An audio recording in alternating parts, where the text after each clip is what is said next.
Olá, queridos alunos, aqui é a Tenente Suzana, professora de língua portuguesa do 8º ano. Hoje nós vamos falar sobre verbos impessoais e oração sem sujeito. Vamos lá. Oração sem sujeito. A oração sem sujeito é aquela que apresenta verbos impessoais, os quais não se referem a uma pessoa do discurso. Existem orações que não admitem sujeito, pois são construídas com verbos impessoais, os quais não se referem a uma pessoa do discurso. Veja como isso é possível. Há outras questões importantes. Choveu durante a tarde, há dias ele não é visto. Então, aqui eu não tenho pessoas do discurso, ou seja, eu não tenho eu, tu, ele, nós, vós, eles. Os verbos impessoais não são determinados por um termo específico da oração, portanto, não são flexionados com relação a número, singular e plural, ou pessoa, eu, tu, ele, nós, vós, eles. Ou primeira, segunda e terceira pessoa do singular, primeira, segunda e terceira pessoa do plural. Dessa forma, o foco dos enunciados é a ação verbal, a qual não é atribuída a nenhum sujeito. Vejamos os casos mais comuns de oração sem sujeito. Primeiro caso, verbos intransitivos, que são aqueles que não exigem complemento. Eles indicam os fenômenos da natureza. Chover, relampear, nevar, trovejar, amanhecer, anoitecer. E eu tenho os verbos relacionados com os fenômenos da natureza ou expressões temporais. Ser, estar, fazer, haver. Veja a aplicação de alguns desses versos nas orações.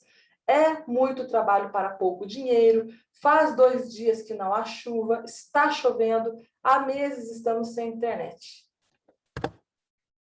Observe que, como não há sujeito nessas orações, os verbos impessoais permanecem na terceira pessoa do singular. Veja a concordância do verbo haver no sentido de existir. Há muitas pessoas aqui dentro. Repare, eu posso substituir pelo verbo existir o verbo haver aqui nessa frase. Vai ficar existem muitas pessoas aqui dentro. Repare que o verbo existir ele vai flexionar para o plural. O verbo haver não. Havia 1.200 pessoas na fila de espera. Existiam 1.200 pessoas na fila de espera. Mas como é o verbo haver, que é impessoal, ele vai ficar no singular. E houve muitos acidentes por imprudência no trânsito em 2016. Vai ficar também no singular. Se eu substituir pelo verbo existir, vai para o plural. Vamos lá para os verbos impessoais. O que são verbos impessoais? Os verbos impessoais, como o próprio nome diz, não possuem sujeito. Eles são a base das orações sem sujeito e são considerados verbos defectivos, isto é, verbos que não são conjugados em todas as formas previstas pelo paradigma, como os verbos abolir, precaver, chover, entre outros. Como assim? Eu não posso falar que eu chovo, entendeu? Eu não posso conjugar ele em todas as pessoas, em todos os tempos. Exemplos de verbos impessoais. Verbo haver no sentido de existir. Então, havia fotos espalhadas pela casa inteira, no singular. Há momentos que precisamos rever nossas atitudes. Verbos que exprimem fenômenos da natureza. Os verbos que exprimem os fenômenos da natureza apresentam apenas as formas na terceira pessoa do singular. Por exemplo, chover. Choveu muito à tarde. Relampejar. Relampejou a noite toda. Trovejar. Se não parar de trovejar, os cachorros não pararão de latir. Ventar. Aqui podia ventar um pouco mais. Verbos que indicam tempo.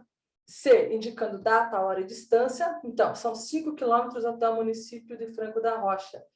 Carla disse que já são 5 horas. Verbo fazer, indicando tempo. Faz muito tempo que não nos vemos. Faz muitos anos que não como carne. Então, ele vai ficar no singular e não vai flexionar para o plural. E a gente vai ver isso na aula de concordância com os verbos impessoais. Pessoal, é isso. Dúvidas? Pode entrar em contato através do fórum e nos canais que a gente vai responder. Tchau, pessoal!